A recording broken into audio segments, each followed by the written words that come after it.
Hello, everybody. I hope you're doing well on this glorious day at the end of October. We're almost into November. Can you believe it? Leaves are changing colors. Rain has finally come to the northwest of the United States. Crazy. It's been so beautiful weather that I was a bit worried that are we going to continue with the summer all the way to next year? But no, no, no, no. I should have trusted the universe and knew. I should have known that fall and winter will come. And I'm looking here because that's my window to the outside. And I should have trusted it, right? And maybe that's a topic I wanted to delve in today a little bit. The idea of trust.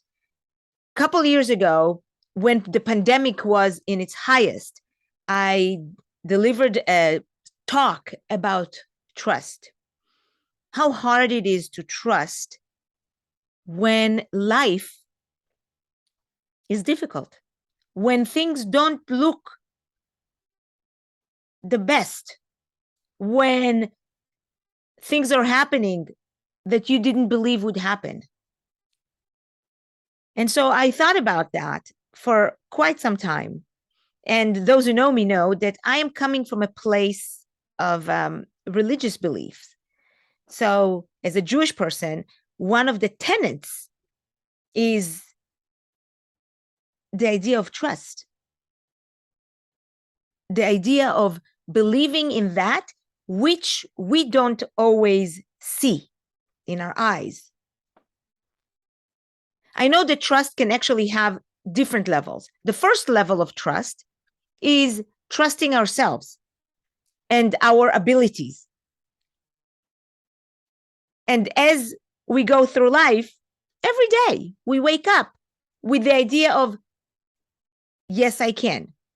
Well, we may not be waking up with that trust, but that's something that we can work on ourselves to trust our own instincts, to trust that our abilities of what we can do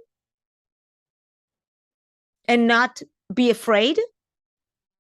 That sometimes the work that I do with positive intelligence is the idea and the tools to strengthen our trust in ourselves.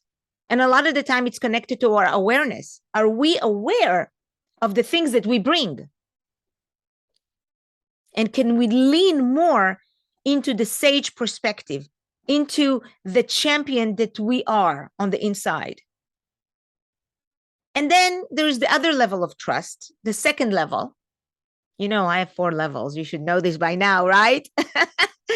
So the second level is trusting of other people, giving the benefit of the doubt. When another person comes in with maybe an opinion, a project, trusting that our relationship could be open and honest. In teams, I find the idea of trust to be so imperative in the relationship and in the success of the team. If I don't trust you and I work with you, then how can our work together be the best that it can be?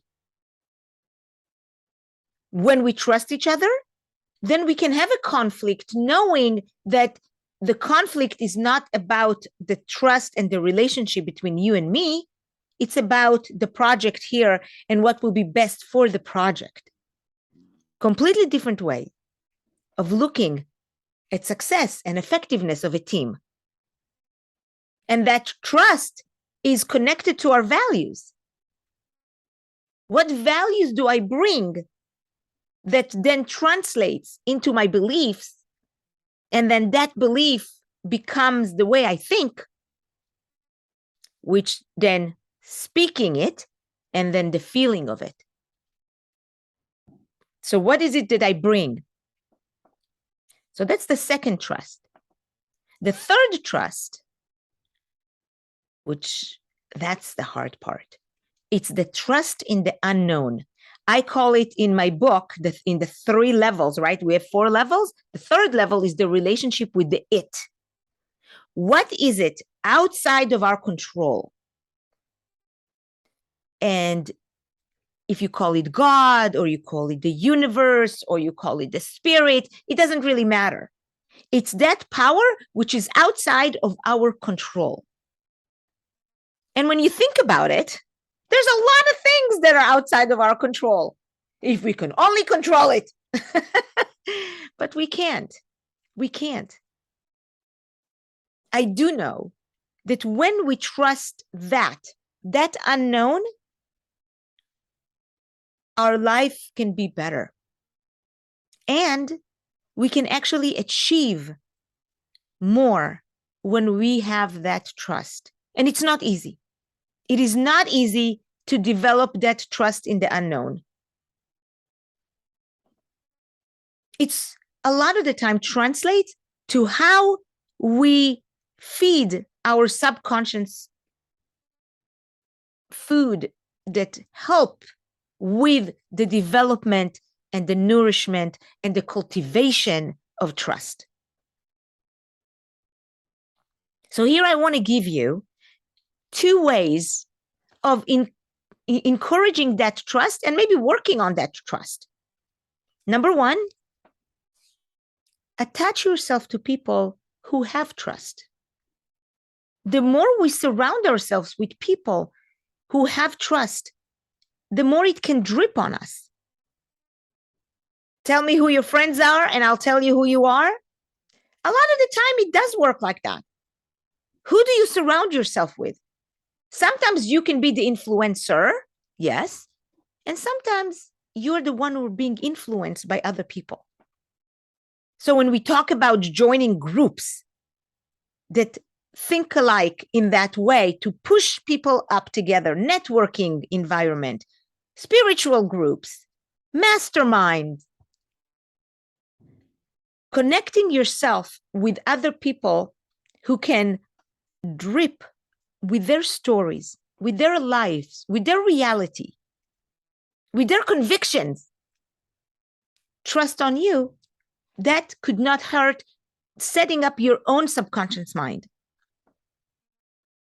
The other way I would recommend we cultivate that trust is by affirmation to ourselves, is by speaking stories to ourselves that require trust in the unknown, even if that story has not yet matured.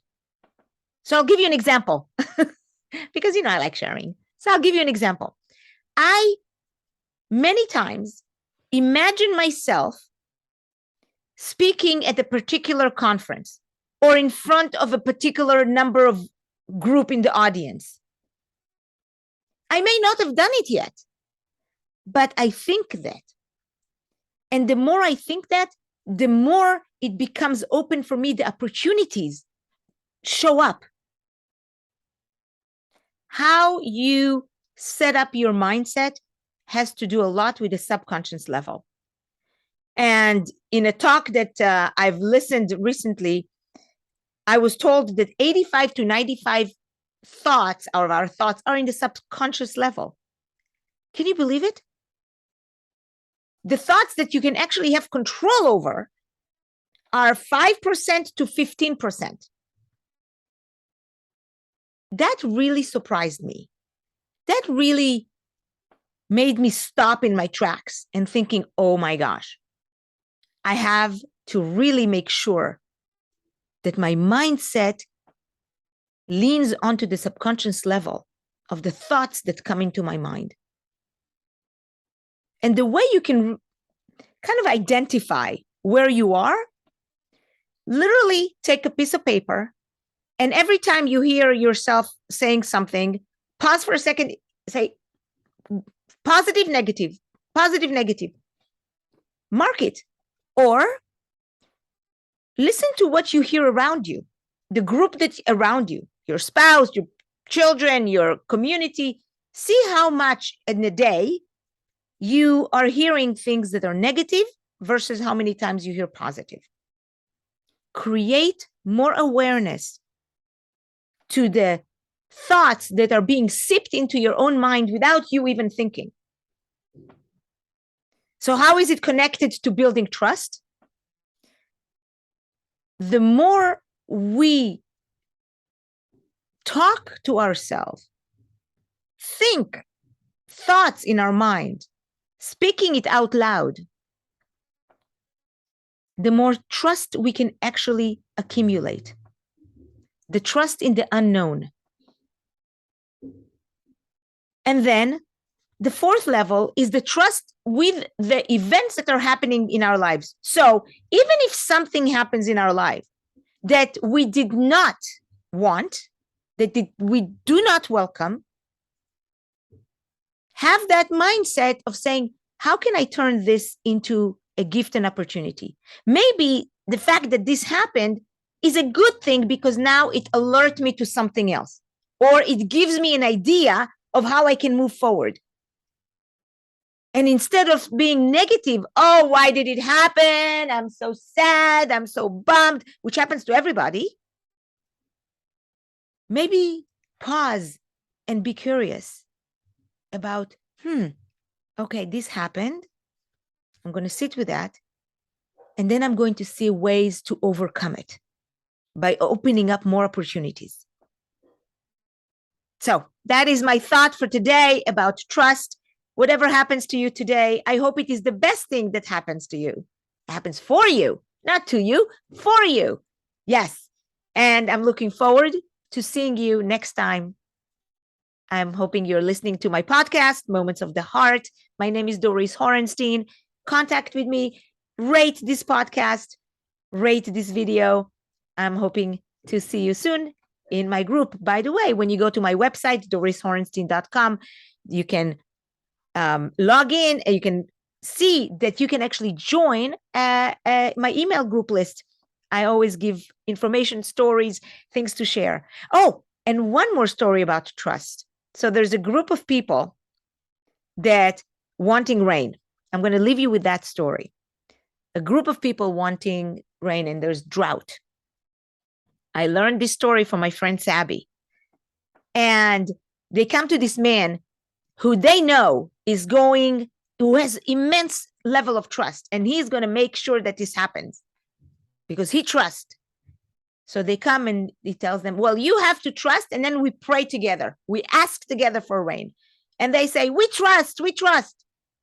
And they come to him and they say they pray for rain and the rain does not come.